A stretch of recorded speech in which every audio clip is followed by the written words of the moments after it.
오늘 우리에게 주신 하나님 말씀 룻기 1장입니다. 룻기 1장 1절에서 5절, 구약성경 402페이지에 있습니다. 구약성경 402페이지 룻기 1장 1절에서 5절까지 말씀 보겠습니다. 오늘 말씀 제목, 믿음과 순종으로 가정을 세운 여인 룻 함께 보도록 하겠습니다. 룻기 1장 1절에서 5절 402페이지에 있습니다. 시작. 사사들이 치리하던 때에 그 땅에 흉년이 드니라. 유다 베들레헴의 한 사람이 그의 아내와 두 아들을 데리고 모압 지방에 가서 거류하였는데 그 사람의 이름은 엘리멜렉이요 그의 아내의 이름은 나오미요 그의 두 아들의 이름은 말론과 기럧이니 유다 베들레헴 에브라 사람들이더라.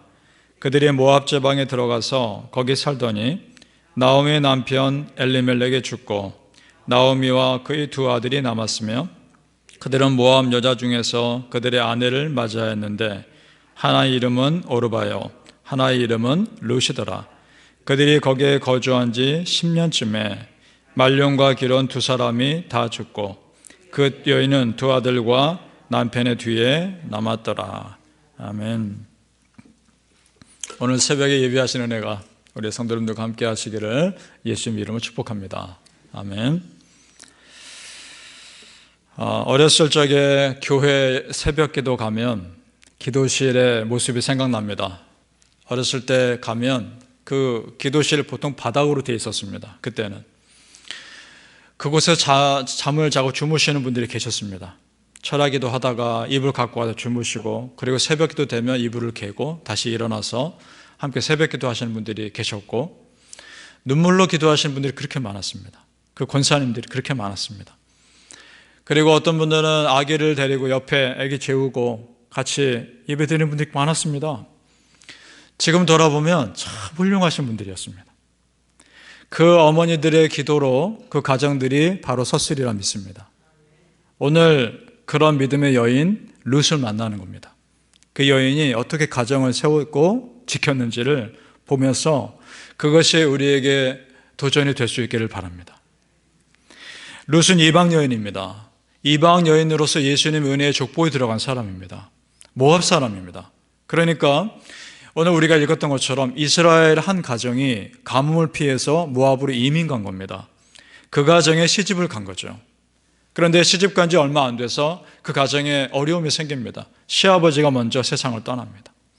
그리고 10년쯤에 두 아들이 다 죽음을 맞이하는데 죽는데 그 아들 중에 룻의 남편도 포함됐던 거죠. 그러니까 졸지에 그 가정에 시어머니와 며느리 둘만 남은 겁니다. 그리고 며느리 한 명도 결국 떠나게 되고 룻과 시어머니만 남게 된 거죠. 자, 시어머니 입장이 어떨까요? 기가 막힌 일 아닙니까? 이 모든 어려운 상황 가운데 시어머니 이름이 나오미인데 나오미란 여인이 이것을 하나님의 심판으로 받아들입니다. 사람이 아무리 믿음이 좋아도요, 안 좋은 일이 계속 생기고 그러면 하나님의 뜻을 거기서 찾기보다는 낙심하게 되어 있습니다. 지금 나오미가 그런 겁니다. 우리 13절을 함께 보죠. 우리 1장 읽었는데 13절을 보시겠습니다. 제가 읽겠습니다. 여호와의 손이 나를 치셨으므로 나는 너희로 말미암아 더욱 마음이 아프도다. 아멘. 여러 가지 감정이 섞여 있는 겁니다. 며느리들한테 미안한 마음도 있고, 그리고 하나님의 약속의 땅을 떠나서 이방 우상의 땅에 내가 좀 잘 살아보겠다고 온 그거 마음이 하나님 앞에 죄책감도 있고, 마음이 복잡한 것이 있는 겁니다. 그런데 여러분, 우리가 기본적으로 하나님의 신실하심을 믿으신다면 어떠한 상황에서도 하나님의 계획이 있다는 것을 믿어야 합니다. 물론 이것이 나의 상황이 되면 어떨지 모르겠습니다. 우리도 쉽지 않을 겁니다. 그럼에도 하나님의 신실하심 붙잡으셔야 합니다. 이런 마음이죠. 지금 이 상황 하나님께서 어떻게 해결하시는지 한번 보자. 그런 마음을 가져야 하는 겁니다. 이런 믿음의 여유가 우리 안에 있기를 소망합니다. 자, 지금 낙심한 시어머니에게 며느리 룻이 위로가 되고 도전이 됩니다. 그런 말을 하고 있습니다. 우리 16절은 같이 읽겠습니다. 며느리가 룻에게 용기와 도전을 주고 있는 겁니다. 16절입니다. 시작. 룻이 이르되 내게 어머니를 떠나며 어머니를 따르지 말고 돌아가라 강권하지 마옵소서. 어머니께서 가시는 곳에 나도 가고 어머니께서 머무시는 곳에서 나도 머물겠나이다. 어머니의 백성이 나의 백성이 되고 어머니의 하나님이 나의 하나님이 되시리니. 아멘. 이런 고백할 수 있다는 것 자체가 훌륭한 겁니다. 그리고 지금 룻은 이미 그 안에 믿음이 들어간 겁니다. 보통 믿음이 아니라 견고한 믿음이 들어간 겁니다. 자, 한번 생각해 보죠, 여러분. 이 믿음 누구한테 배웠을까요? 시어머니입니다. 지금 시어머니 나오미가 낙심해서 있지만 이 시어머니도 믿음이 좋은 사람입니다. 이 두 믿음의 여인이 서로 위로가 되고 의지가 됐을 겁니다. 결단하죠. 하나님의 땅으로 다시 돌아가자. 자, 이제 하나님께서 그렇게 결단한 믿음의 두 여인을 회복시켜 줄 것이 그 사인들이 이 룻기에 나옵니다. 우리 22절을 먼저 보겠습니다. 22절. 나오미가 모압 지방에서 그의 며느리 모압 여인 룻과 함께 돌아왔는데 그들이 볼이 추수 시작할 때에 베들레헴에 이르렀더라. 아멘. 자, 중요한 것은 약속의 땅으로 돌아왔다는 것입니다. 여러분, 우리가 은혜의 공동체에 속해 있다는 것이 중요한 것입니다. 자, 돌아왔습니다. 그 베들레헴으로 돌아왔죠. 베들레헴 사람이었으니까. 베들레헴의 뜻은 빵집, 떡집 이런 뜻입니다. 먹을 것이 풍성한 그런 곳입니다. 그리고 지금 돌아온 타이밍이 추수할 때라는 겁니다. 자, 이것을 통해서 이제 하나님께서 이 가정을 배부르게 채워주시겠구나. 풍성하게 채워주시겠구나. 그것을 우리는 기대할 수 있는 겁니다. 사실 여러분, 성경 전체를 놓고 보았을 때 우리를 정말 배부르게 하실, 우리의 영의 양식 되실 예수님을 베들레헴에 보내주셨습니다. 이 떡집에 참떡을 보내주셨습니다. 요한복음 6장 48절에서 50절에 예수님이 이렇게 자신에 대해서 말씀하십니다. 내가 곧 생명의 떡이로다. 너희 조상들은 광야에서 만나를 먹었어도 죽었거니와 이는 하늘에서 내려오는 떡이니 사람으로 하여금 먹고 죽지 아니하게 하는 것이니라. 아멘. 육신의 필요와 영의 필요를 다 채워주시는 우리 아버지 하나님의 그런 은혜가 우리 모든 성도님들과 함께 하시기를 소망합니다. 오늘 이방 여인 룻의 고백이 우리에게 주는 도전이 있습니다. 그것이 뭐냐? 시어머니의 믿음을 자기의 믿음으로 받아들였다는 겁니다. 그리고 이제 더 이상 다른 사람의 하나님이 아니라 나의 하나님으로 믿었다는 것입니다. 자기 믿음으로 하나님 앞에 섰다는 것이 중요한 겁니다. 그러나 믿음의 여인, 이제 지금 이 상황 가운데 어떠한 어려움이 있다 할지라도, 물론 그러나 지금 상황이 좋아지진 않았다 할지라도 이 여인 룻에게 믿음이 들어갔기에 우리는 기대합니다. 이제 하나님께서 이 여인을 책임지실 것이다. 그 믿음이 우리에도 있기를 바랍니다. 바라기는 우리 성도님들, 우리의 삶을 붙드시고 책임지시는 우리 하나님 앞에서 여러분 각자의 믿음으로 서시기를 예수님 이름으로 축복합니다. 자신의 믿음으로 하나님의 사람으로 살고자 선택한 그 여인, 하나님께서 어떻게 책임지시나를 보죠. 하나님께서 또 다른 믿음의 사람을 준비시켜 주셨습니다. 그 사람은 보아스입니다. 믿음의 사람 보아스. 그는 나오미 가정과 친척인 사람입니다. 이스라엘 유대 문화 중에는 이런 것이 있었습니다. 고엘 제다라고 있었습니다. 그 원어인 가알에서 나온 말입니다. 두 가지 뜻이 있습니다. 중요한 두 가지 뜻이 있는데, 첫째는 redeem이라는 뜻입니다. 갚다, 구속하다 이런 뜻입니다. 또 하나는 ransom이라는 뜻입니다. 구해내다, 보상하다 이런 뜻입니다. 갚다, 구속하다, 구해내다, 보상하다. 그것이 고엘 제도입니다.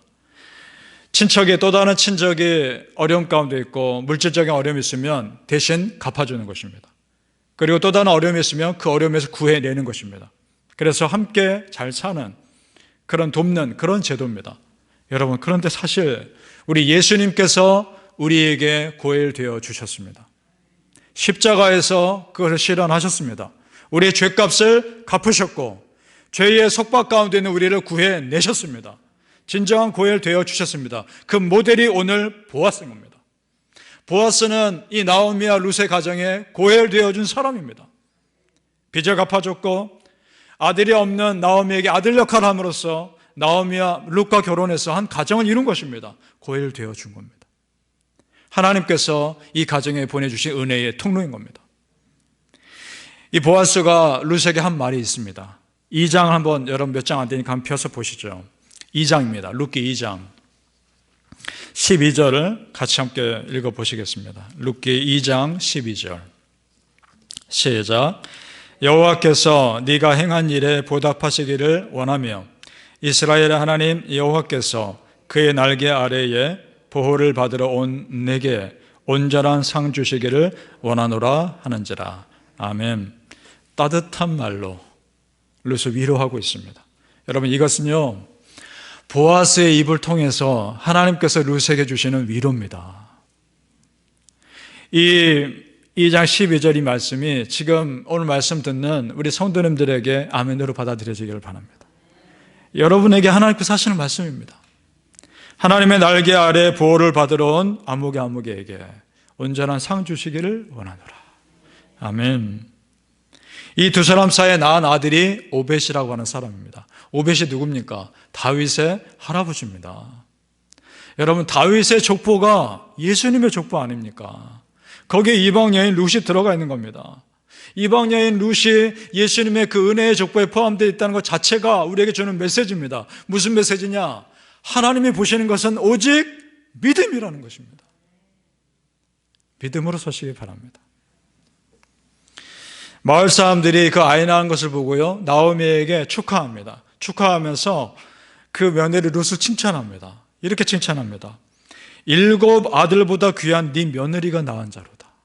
정말 그렇습니다. 룻은 10아들 부럽지 않은 며느리입니다.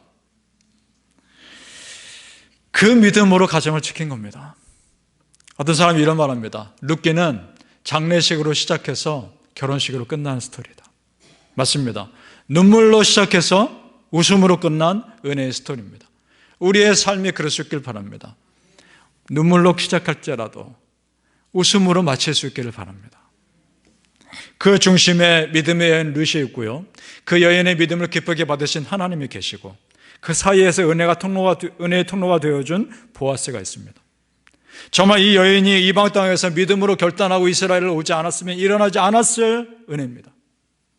여러분, 신실한 믿음이 세워지기까지 이 한 여인의 믿음의 결단이 있었던 겁니다. 믿습니까?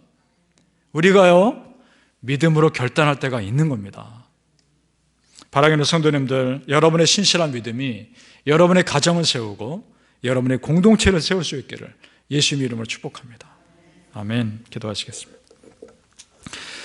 아버지 하나님, 우리의 간절한 믿음이 정말 우리의 가정을 세우며 내가 속한 공동체를 세울 수 있도록 도와주옵소서. 어머니의 하나님이 나의 하나님이다 고백했던 것처럼 이제는 다른 사람의 믿음으로 내가 만족하며 그들의 믿음을 부러워할 것이 아니라 나의 믿음으로 하나님 앞에 서게 하시고 나의 고백으로 하나님 앞에 나아가게 하여 주옵소서. 아버지 하나님, 그런 믿음의 결단이 우리 모든 믿음의 성도님들에게 있게 하여 주옵소서. 내가 그 믿음으로 서겠습니다. 하나님, 지금 내가 눈물을 흘리는 상황이라 할지라도 이 상황을 하나님 어떻게 해결해 가시는지를 보겠습니다. 반드시 웃게 하실 그 하나님을 믿고 믿음으로 걸어가게 하여 주시옵소서. 감사하며 예수님 이름으로 기도합니다. 아멘.